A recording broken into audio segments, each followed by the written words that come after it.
Matius 11 ayat 25-30. Pada waktu itu berkatalah Yesus, "Aku bersyukur kepadamu, Bapa, Tuhan langit dan bumi, karena semuanya itu Engkau sembunyikan bagi orang bijak dan orang pandai. Tetapi Engkau nyatakan kepada orang kecil. Ya Bapa, itulah yang berkenan kepadamu. Semua telah diserahkan kepadaku oleh Bapa-Ku, dan tidak seorang pun mengenal anak selain Bapa, dan tidak seorang pun mengenal Bapa selain anak, dan orang yang kepadanya anak itu berkenan menyatakannya.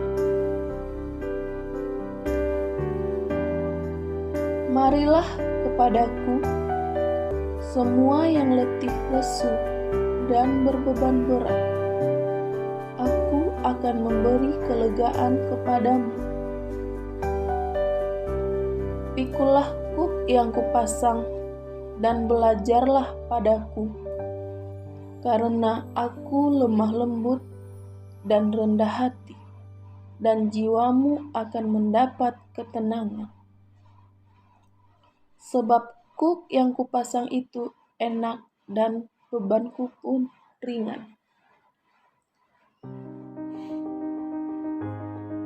Lukas 7 ayat 11-15. Kemudian Yesus pergi ke suatu kota yang bernama Nain. Murid-muridnya pergi bersama-sama dengan dia, dan juga orang banyak menyertainya berbondong-bondong. Setelah ia dekat pintu gerbang kota, ada orang mati diusung keluar, anak laki-laki, anak tunggal ibunya yang sudah janda. Dan banyak orang dari kota itu menyertai janda itu. Dan ketika Tuhan melihat janda itu, tergeraklah hatinya oleh belas kasihan. Lalu ia berkata kepadanya, "Jangan menangis." Sambil menghampiri usungan itu, ia menyentuhnya. Dan sedang para pengusung berhenti, ia berkata, "Hai anak muda, aku berkata kepadamu, bangkitlah." Maka bangunlah orang itu dan duduk dan mulai berkata-kata, dan Yesus menyerahkannya kepada ibunya.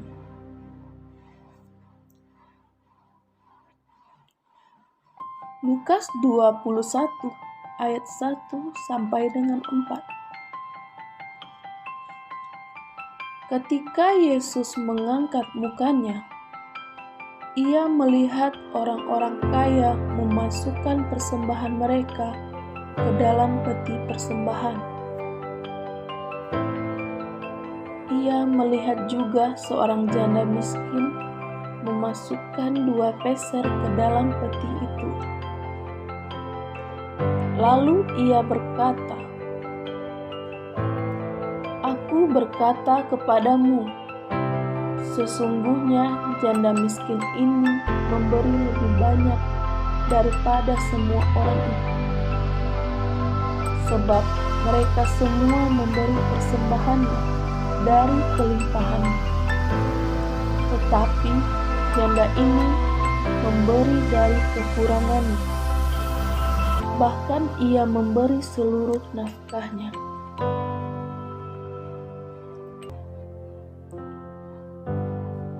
Lukas 21 ayat 34-38. Jagalah dirimu supaya hatimu jangan syarat oleh pesta pora dan kemabukan serta kepentingan-kepentingan duniawi, dan supaya hari Tuhan jangan dengan tiba-tiba jatuh ke atas dirimu seperti suatu jerat.